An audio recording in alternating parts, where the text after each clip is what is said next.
Hello there. I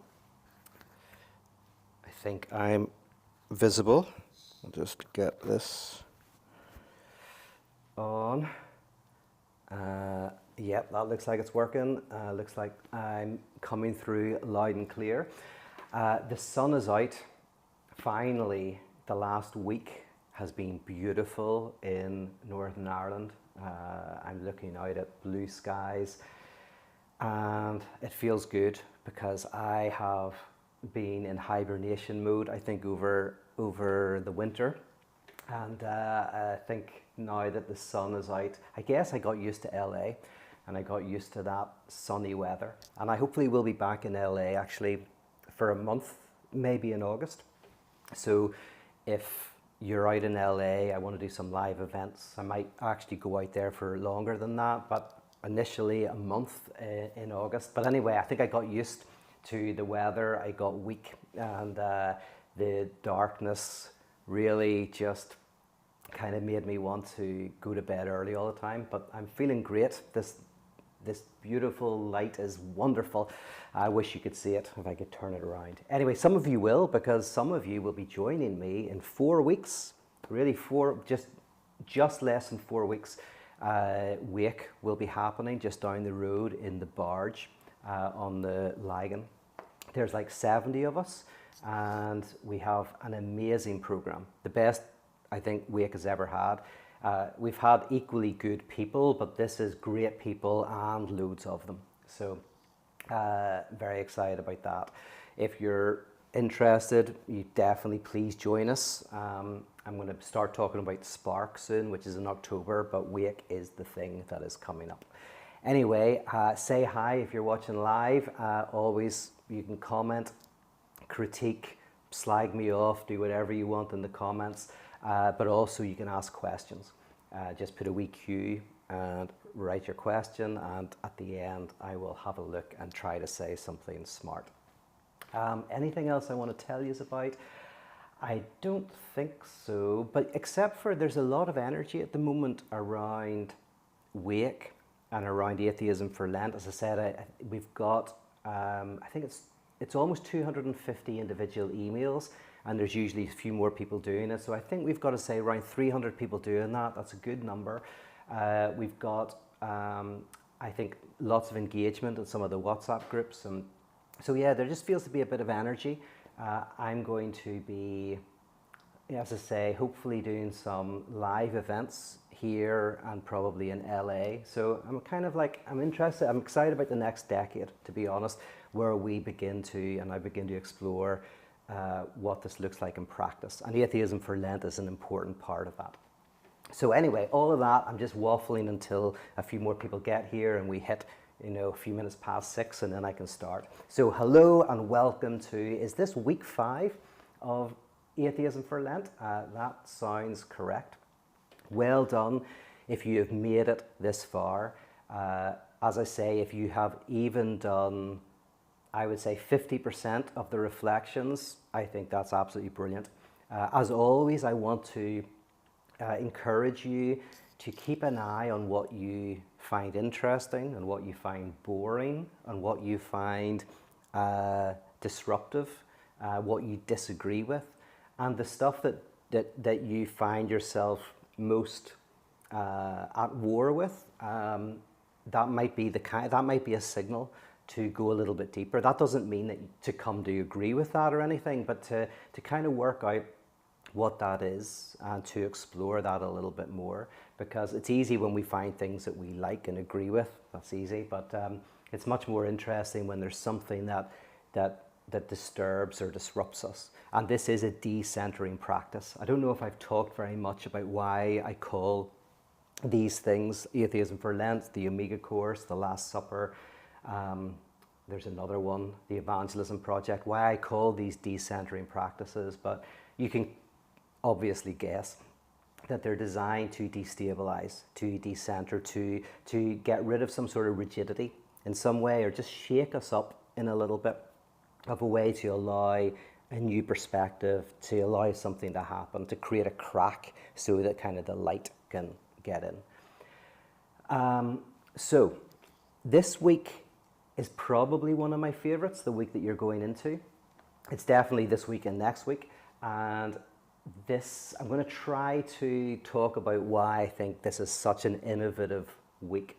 And that's my job in these seminars, to kind of give a way in. Obviously, it's more of an introduction. I have hundreds, maybe thousands of hours of lectures and talks that you can find, so you can go deeper on any of these things that you're interested in. This is kind of an introduction. I'm kind of introducing every week a movement, but every week builds on the last. And so what I'm going to do now is I'm going to go through what we've done to this point, and then where next week is going to take us. And if I do my job well, I will be able to set up almost like if you're climbing, like something that you can, a little point that you can dig into to allow yourself to climb, right? To tie your rope to climb. Because existential theology, I could have called this existential theology or radical theology. They're kind of like in the same field. But there's a lot of, again, like every week, there's a lot of richness, there's a lot of diversity. I guess it's like movie genres. You can talk about action movies, but there's a lot of different action movies. Or wines, you can talk about, Sauvignon Blanc, but there's a lot of different Sauvignon Blancs. So in a similar way, existential and radical theology, there's a lot of diversity and complexity. But there is something that kind of unifies them, and I'm going to try to reveal what that is, because actually it's very hard. Like whenever you're reading these people, it's sometimes hard to get a foothold, to get a sense of what's going on. So, week one, right? Let's tell the story. Week one, God exists, right? That's it. Week one, God exists. Week two, this God that you say exists is logically inconsistent. There's real problems with us understanding what that term even means. There's lots of inconsistencies. That's week two. Week three is absolutely, because this God that exists in a different way than everything else. God is the name, that signifier God is the name for a hyper-existence, a type of uber reality that by definition cannot be conceptualized. Therefore, it's always going to fall into logical inconsistencies and logical contradictions, etc. Right? So that's the mystics. Right? That's the first theological atheism. And it's theological atheism because the mystics open the door to all the atheistic critiques and say, yes, they are a spiritual purification process, because God, by definition, is beyond our conceptual grasp. And so therefore, every time you name God, you have to be an atheist to that God. You have to dename God. There's a certain sense in which atheism is inherently a part of the theological project. So there's a very common, atheistic critique that says basically, there's over 3,000 gods that human beings talk about in the world. And if you're a Christian, you don't believe in 2,999 of those. You only believe in one, so you're an atheist about those 2,999 other ones. You're just a theist for this one. So the atheist says, I'm just an atheist one more time, right? So someone like Ricky Gervais has talked about that. But within the mystical tradition, they say, no, you have to be an atheist about the God you believe in as well. Because all of these, it's idolatry if you think any of these gods describe this ultimate reality. And what, say, a Christian would say is, well, within the Christian tradition, this is actually embraced. This idea of the apophatic tradition is the tradition in which you have to actually disbelieve in your own God. And we talked about how in that tradition, religious experience is a kind of overwhelming, saturated encounter with what you cannot conceptualize and what you cannot experience, what kind of overwhelms the body and overwhelms the mind. So that's the mystical experience. And for the mystics, authentic religion, if I want to call it, authentic religion, arises precisely as a response a worshipful response to that saturated excess event, right? And religion at its worst arises out of ignorance and out of fear and out of all these other motives, right? Control, but authentic religion is the spontaneous response to a sense of being overwhelmed by a reality that cannot be contained. And I think I used the example of a ship sunken in the depths of the ocean. The ocean contains the entire ship. The ship contains the ocean. But the ship only contains a fragment of the ocean. And that's kind of a mystical metaphor. There's a mystic who actually used that metaphor. I can't remember which one. Okay, and my first book is all about that. If you're interested in the apophatic tradition and you want to read How Not to Speak of God, it's all in there. But you've also got lots of material you did last week. So, not last week, a couple of weeks ago. But then, the next week was this idea of, well, okay, then if that's true, Feuerbach basically says, if God and religious experience are about this exceptional event, well, that happens to very few people very occasionally. I mean, even if you say it happens to a lot of people, it happens occasionally, right? We're not always having this excess, overwhelming experience. This, as I talked about the other day, like a trauma in the sense of an overwhelming event that you cannot alphabeticize, that you cannot symbolize, you cannot experience. That's okay. That's something. Like, we could still explain it. Like, there's still, you could say someone's having a psychotic break, for example. So psychosis is that experience. If someone's in a psychotic experience, they're tyrannized by certainty, they feel overwhelmed by a hyper-presence that is everywhere and nowhere at the same time. So conspiracy theories about a Kabbalah of people who are controlling everything, who are everywhere and yet nowhere, and who can see and control everything, can read your mind, have like technology embedded in your body, etc., etc. So you can go, well, so there's a question mark, is religious experience legitimate or not? But Feuerbach doesn't get into that. He says, even if it is, it's very minor. He says, what I'm interested in is how everyday people use the term God and use religion, right? How is it used by everybody, not just this tiny number of people?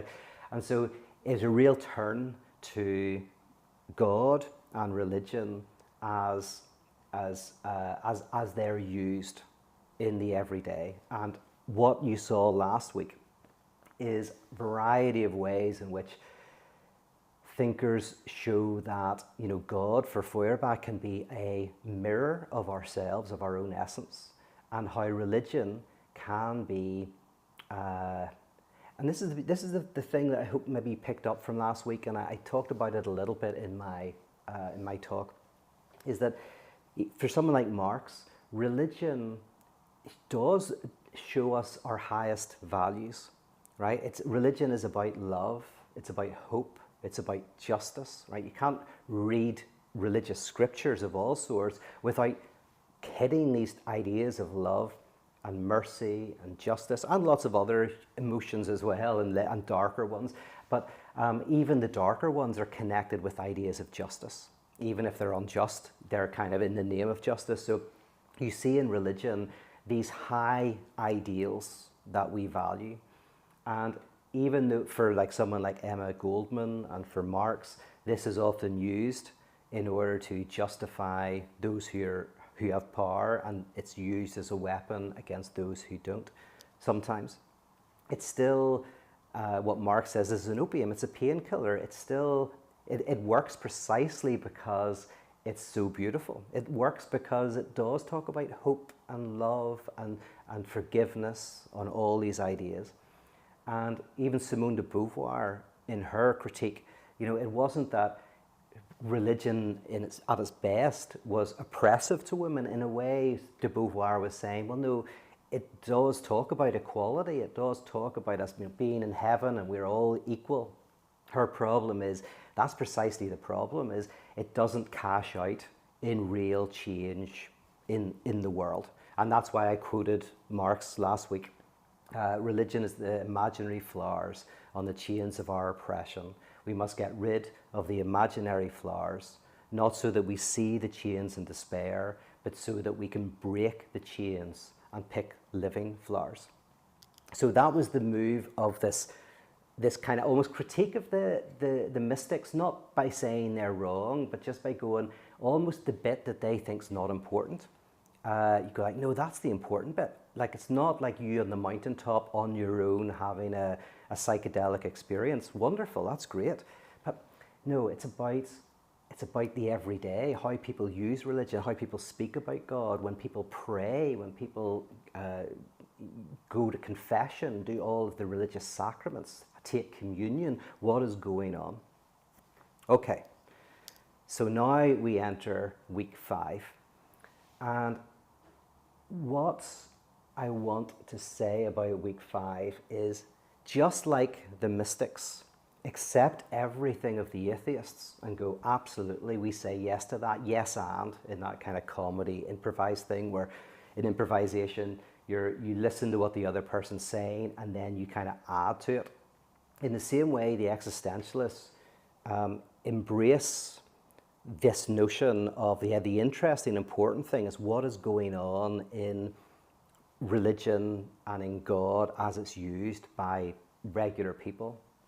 They take that, and what they say, and this is the fascinating bit, this is the brilliant move, and it's not about whether you agree or disagree with it at this point, it's just appreciate how good a move it is. It's like I play chess, and when someone makes a really good move, doesn't matter if it's me or if it's them, it's like you appreciate a really good move. This is a really interesting move, and I want to do it justice. The existential theologians say, okay, what you've shown is that there is an experience of alienation and there's an experience of lack that is inherent to being human, right? So that's now primarily Freud in last week's reading is the genius of that. So the kind of one of some of the biggest innovations theoretically of the 20th century were like structuralism, existentialism, and psychoanalysis. And psychoanalysis is it's one of its major innovations. There's a number of them. And interestingly, in philosophy today, psychoanalysis continues to be one of the most fruitful areas, right? But one of the things that it was most innovative with was exploring this idea that we experience a type of alienation with ourselves and in our desire. And it's called drive theory. So Freud in 1920 uncovered drive. And this is where he moved from being a therapist to being an analyst, you could say, basically. So pre-1920, Freud was kind of a psychotherapist and developing psychotherapy. And then post-1920, he starts developing really what we can call psychoanalysis. And psychoanalysis is born in the theoretical reflection on this idea that there is an inherent sense of dissatisfaction that is part of the human condition. And we can go into why that is, but at the moment I'll just say it like this, is within psychoanalysis, there was the development of a theoretical model that showed that in our language, in our mind, and in our body, there is a certain impossibility.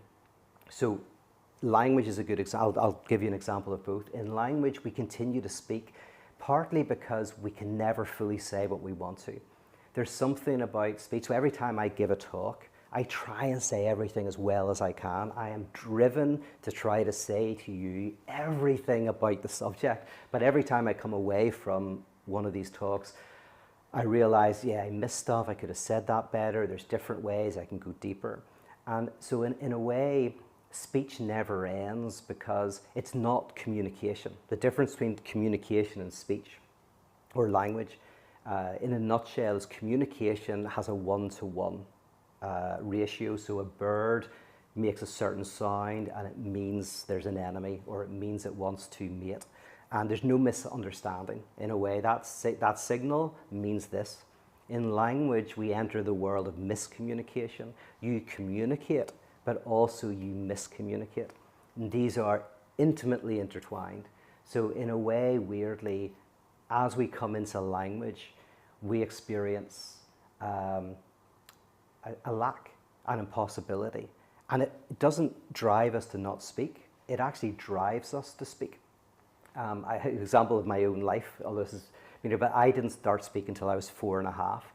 It's because my sister, when I pointed at things, would get stuff. And so they thought there was a problem, and they thought I couldn't hear and all of this. And then they figured out I just didn't speak because I didn't have to.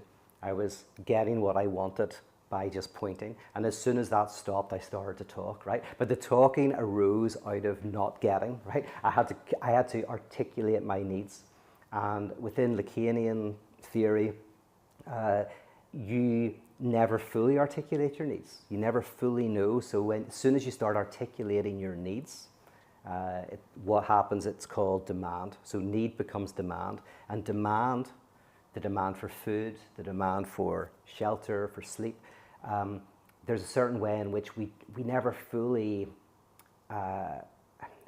understand what we need, because also we're demanding love, we're demanding recognition from the other, not just a material thing, but there's always something miscommunicated. So that's at the level of language. There's something that's why you can't just say you love someone once, right? You kind of have to keep saying it in different ways, and always feeling like you're not quite saying it, you're not quite hitting the mark. That's what poetry is in a way. Poetry is this beautiful failure that continues to fail to speak.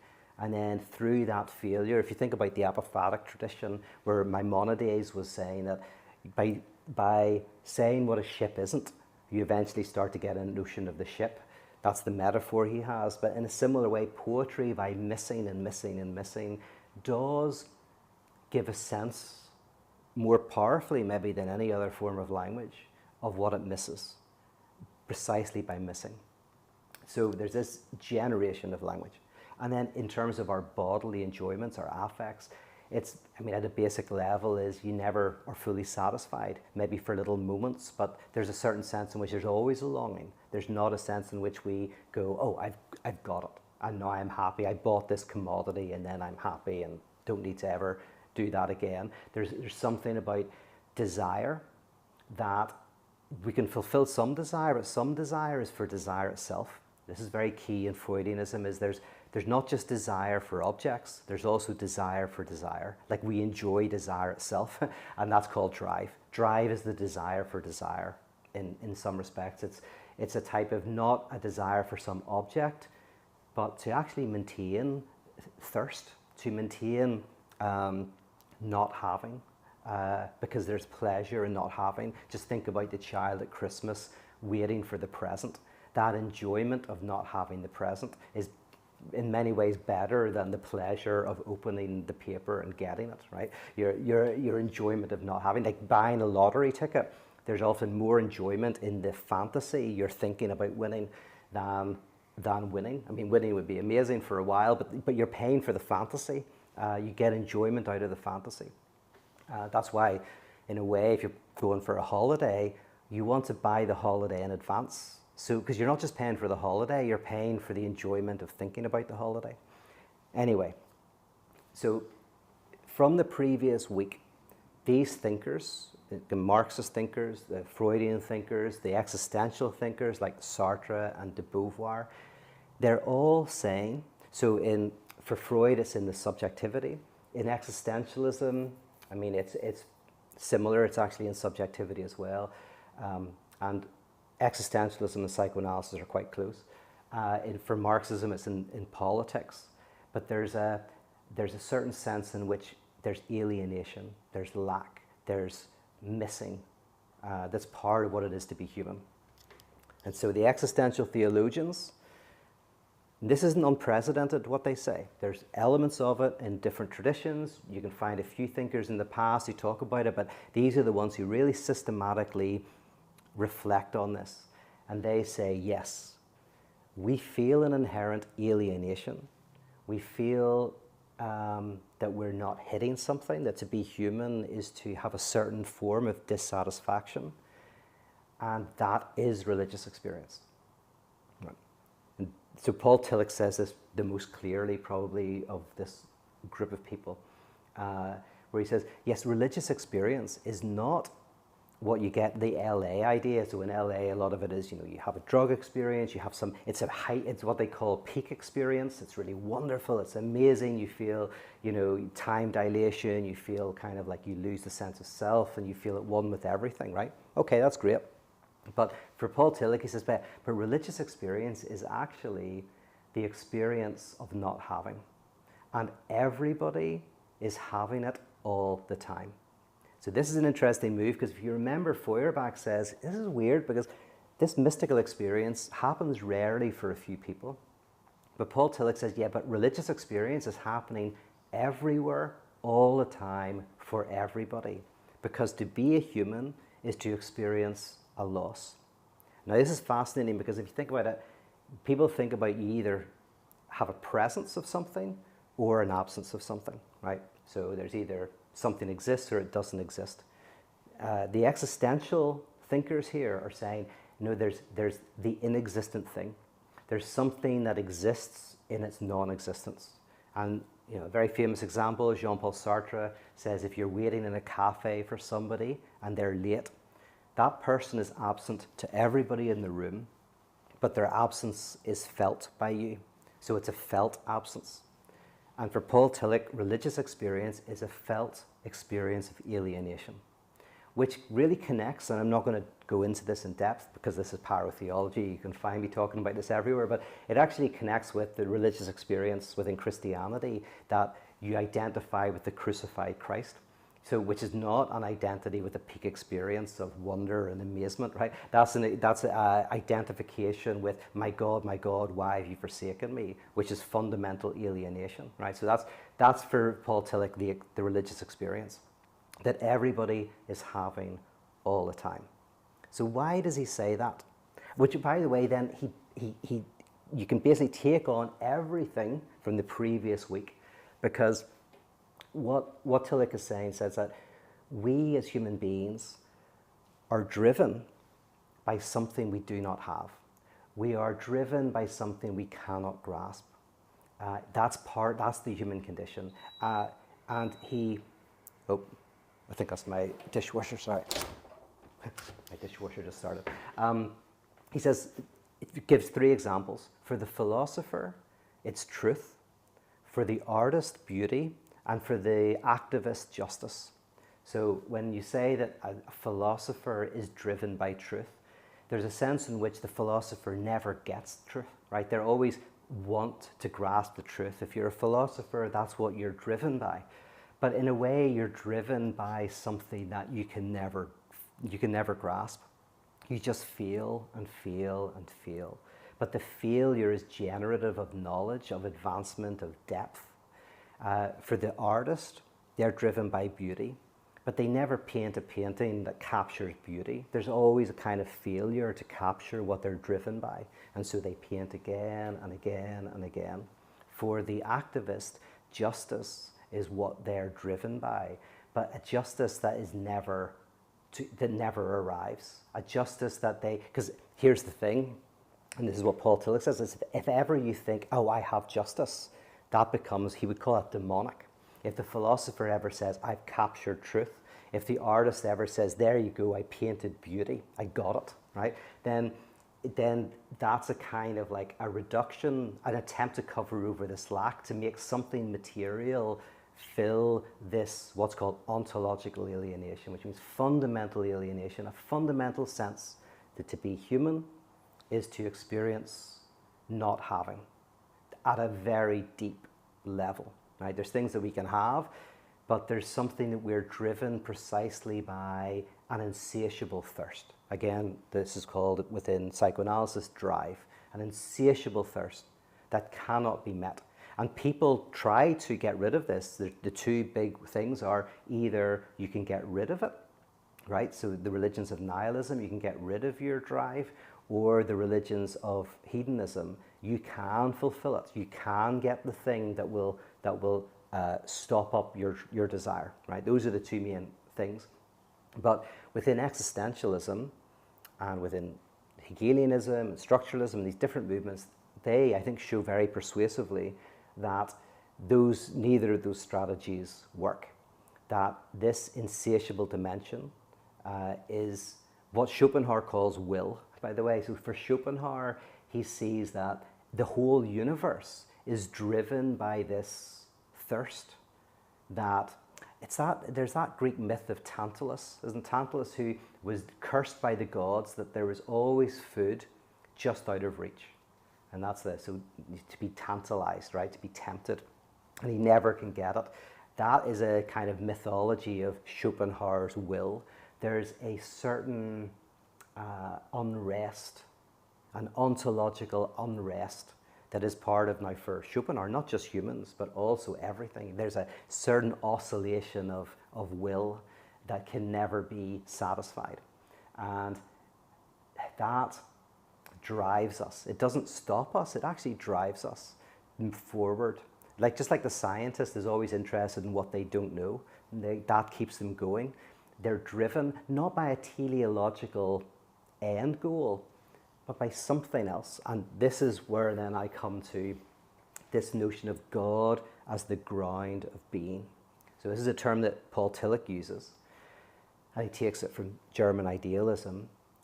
The ground of being, by saying God is the ground of being, what he is saying is we, and by we can say everything that is, arises with a sense of loss.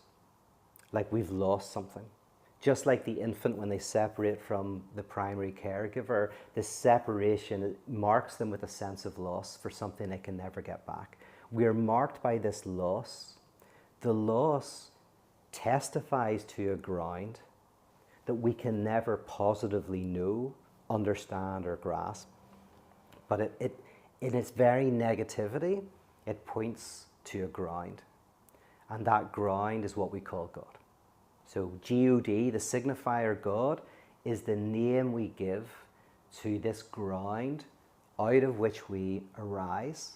The evidence of this ground is precisely that we are marked by a type of alienation and the desire to overcome it. And love, love is a desire to overcome alienation. So when you love someone, you want to be one with them. You want to overcome the inherent alienation of being. So love is kind of the affect that comes out of this.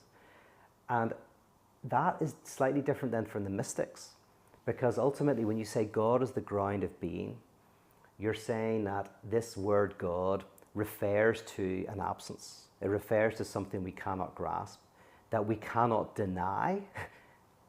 We can only deny by denying this ontological alienation.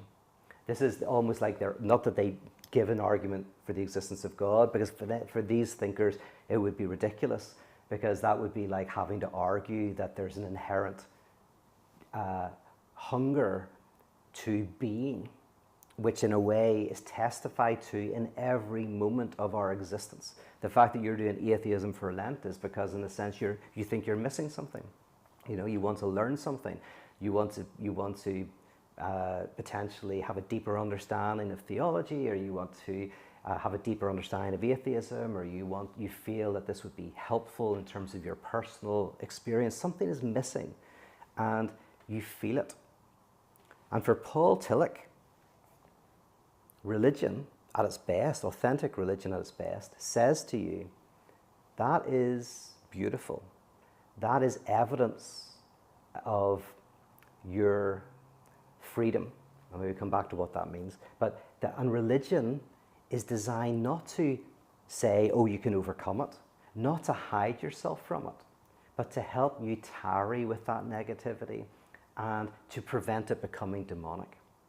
So in a way, to prevent it from becoming demonic means that you are driven maybe by truth, by beauty, by justice, without ever thinking that, oh, I've grasped it in my hand and I have it.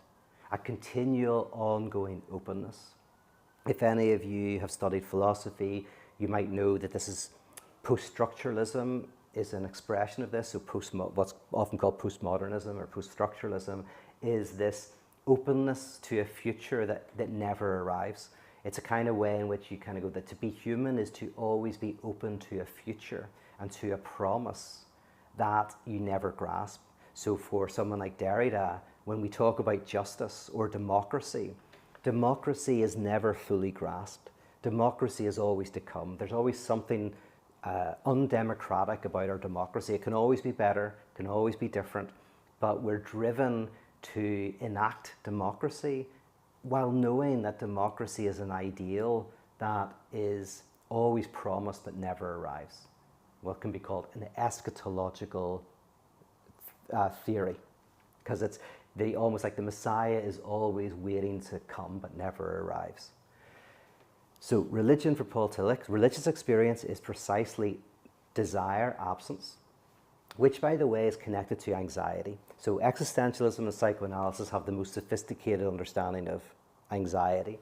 Psychoanalysis, I think, a little bit more than existentialism, but in a nutshell, anxiety is the affect that arises out of this not knowing, right? So anxiety, so if you think about it just in very simple terms, you get anxious when you don't know what you should do, what decision to make, how you should behave, what people expect of you, right? So anxiety arises, it's not fear. Fear is always connected to something. You fear something. Anxiety is connected to nothing.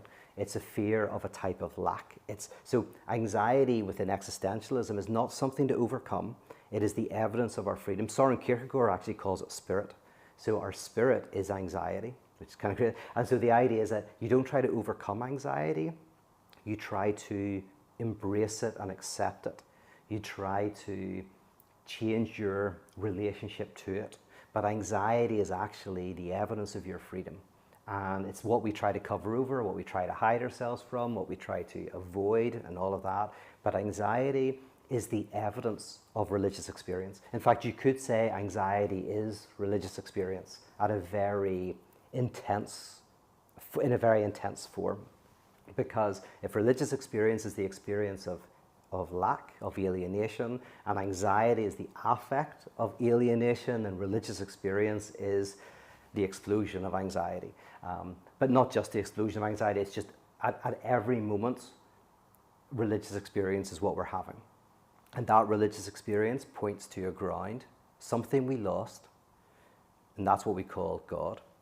Religion is what allows us to embrace that anxiety, that unknowing, that alienation, to allow it to be productive without reducing it to the demonic. And for Tillich, the two kind of demonic ways of doing that were scientism and superstition. So scientism, which is an attempt to kind of get rid of this lack by a very kind of crude scientific worldview, and superstition by trying to get rid of it by kind of like a crude type of control of the supernatural, right? To kind of avoid this feeling of helplessness and unknowing that is part of what it is to be human.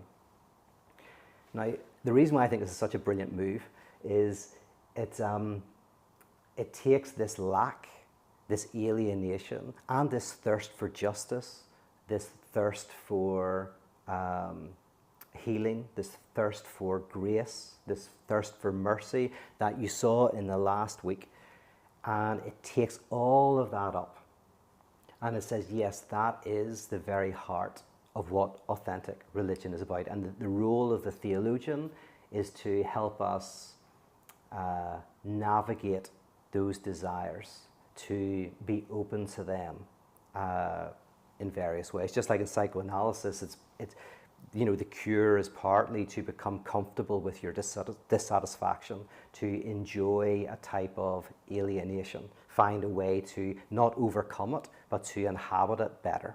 Right? And so even Bonhoeffer, who you're going to begin with, Bonhoeffer is playing around with this idea because he says, in actually what you're going to read, to live as though God does not exist is to live fully before God and with God. And he says to give yourself wholly to the world, wholly to attempting to be better to your neighbours, the people around you, to your enemies. In that act of desire for justice, you're enacting the kingdom of God.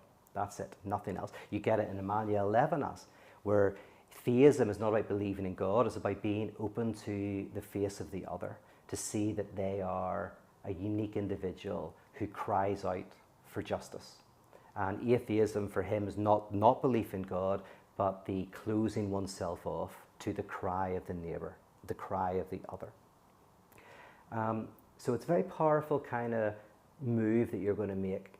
And you'll see that in different ways. You've got Paul Tillich, you've got an artist, one of my favorite artists, Barnett Newman. You have even Karl Barth in there. You've got Dietrich Bonhoeffer. You've got Simone Weil, one of my favorites, who I'll give you Simone Weil's understanding of God very briefly. You know, she gives a mythology. She kind of almost says, imagine, and this is in the Kabbalistic tradition as well, like imagine that the universe has to start. Then there is a way in which at the very beginning, whatever that means, that all space and all time is congealed into a singularity. The singularity is where space and time itself is all there. So there's nothing outside of it. It's not like you got the singularity and you got something that's outside of it. Everything and nothing is all in the singularity. And so Simone Weil says, well, so in order for creation to happen, the first act of creation has to be contraction. You have to, God, let's call the singularity God, God has to die, God has to contract so that there is space for something to erupt and emerge out of it. So the very first act of God is the very last act of God, really, for Simone Weil in a way. It's the first act of God is the death of God, and then the crucifixion is an echoing of the first act, creative act of God, the sacrifice, the contraction that allows for something to arise. So that's kind of like the ground of being, but it's like we arise out of this loss. We're marked by this loss in our she calls that suffering.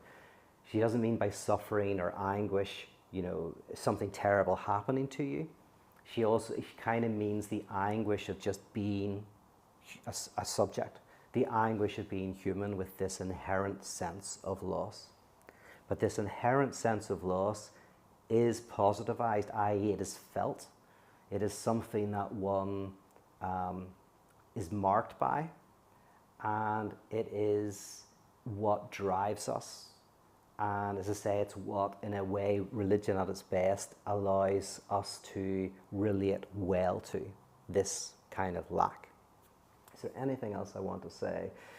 Let's see. I talked about anxiety. I talked about that.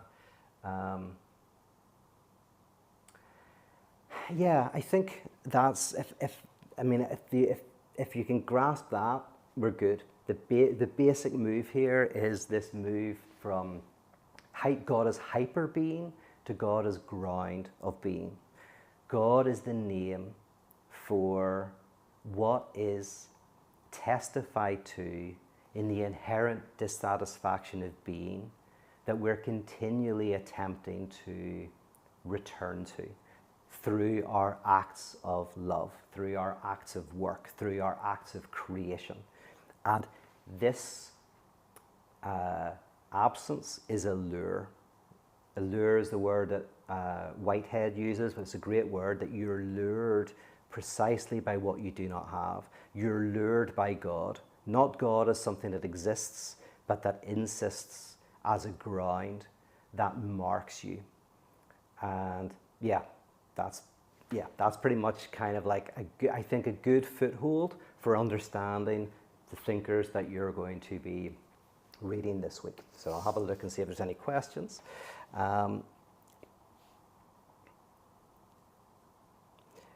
Ruby says, so if I have to explain the poems, why am I writing the poems? Why not just write the explanation? No worries. You asked a question before that? Sorry, you did. To quote, poetry is a beautiful failure. Yeah. Interesting. Poetry is an easier medium for me to express myself, but ironically, poetry hides my thoughts and their meaning from others who read the poems. And then in the second bit, so if I have to explain the poems, why am I writing the poems? Why not just write the explanations? 100%, you're absolutely right. Like, I've got a friend, he's an artist. I've got some of his art on my walls.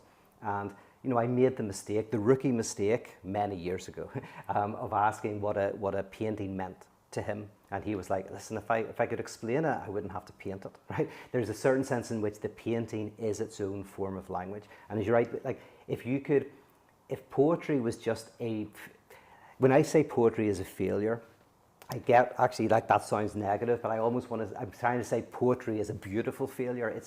I want to say all language is a type of failure or includes failure, but poetry is a type of failure that includes its failure. It's almost like self-aware. So when it's using metaphor and analogy and it's expressing things in very abstract ways, it's kind of a failure to explain something properly. But weirdly, in the failure, it does a better job, right? In the very failure of poetry, and I'm not a big poetry reader, but occasionally I read poetry, despite my own best efforts. And I often need to read a poem 5 or 6 times, and then I get it. It almost negatively, I feel something. So I just totally agree with you. For me, poetry is a form of unconcealing the world. It's a type of language that plays with limits, the limits of language in a way that is revelatory. And yeah, so if you want to ask something about that, then fire ahead and write something else. Chris says, Pete, it isn't about God, oh yeah, but I wonder what you think of Douglas Adams' description of a spaceship. It hung in the air exactly the way that bricks don't. That is such a good line. I remember that. That's probably the only line I remember. It hung in the air exactly the way that bricks don't. That's brilliant. It's so comedic because there's a double negative that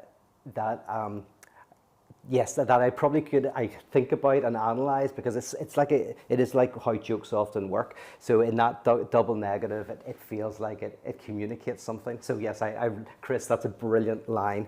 I'm sure you could say something more profound about it than me, but thank you for sharing it. Cam says, the Sartre explanation of a felt absence is really good. Oh, thank you.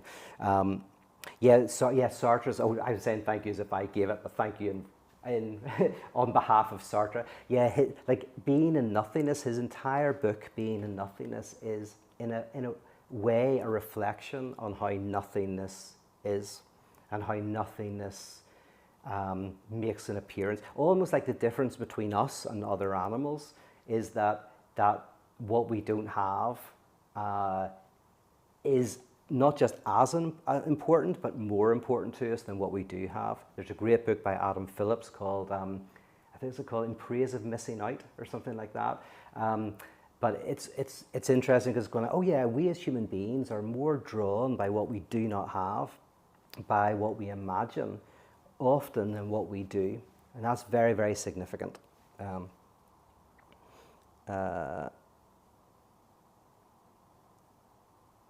Roger, if I explain, I wouldn't. Yes. Oh, hi, Heidi from Denmark. Okay, well, listen, I hope that was kind of interesting. The reason why I was so excited about this one is it's not about whether you think, oh, it's right or wrong, the move. It's just enjoy the move. That's the move from kind of like, oh, religious experience is this hyper presence to religious experience. And it's not even against that, because that can still have a place, but it's almost going, yeah, but we're marked by this inherent dissatisfaction, this inherent lack.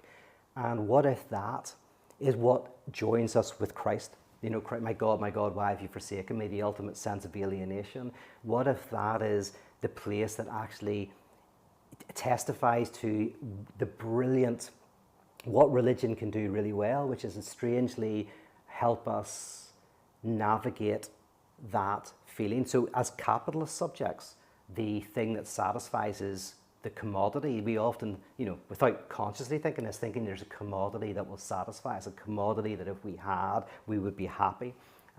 Again, then religion becomes a great way of freeing us from that kind of thing, because when you start to realize, oh, no commodity, in fact that's demonic. If you think a commodity, a car, will fulfill you, there's a demonic dimension to that, not in the sense of it's evil, but more it's destructive. It's just going to be destructive to you and to everybody else. If religion in a way is a way of creating a liturgy in which you can enjoy the dissatisfaction and find freedom from this frenetic pursuit, and you can actually have space for your anxiety, not to try to escape. It's actually say if you suffer from anxiety, you are experiencing spirit for Søren Kierkegaard, and it's a beautiful thing. It doesn't feel beautiful, like panic attacks don't feel beautiful. Panic attacks are almost what happens when you can't accept your anxiety, right? You have a panic attack. And often I know I have friends who have panic attacks, and they all almost invariably say the same thing, is that what they've learned and what they've been taught and what they've learned is weirdly accepting the panic is what dissipates it.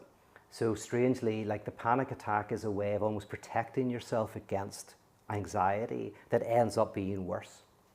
And somehow, as you're able to, in a liturgy, in a religious environment, be able to breathe that anxiety and to see it as the essence of your freedom, that we don't know who we are, what we should do, there's no answer. So remember Sartre's essay, probably the most important for this week, is the essay you read last week, Existentialism as a Humanism, where he kind of argues that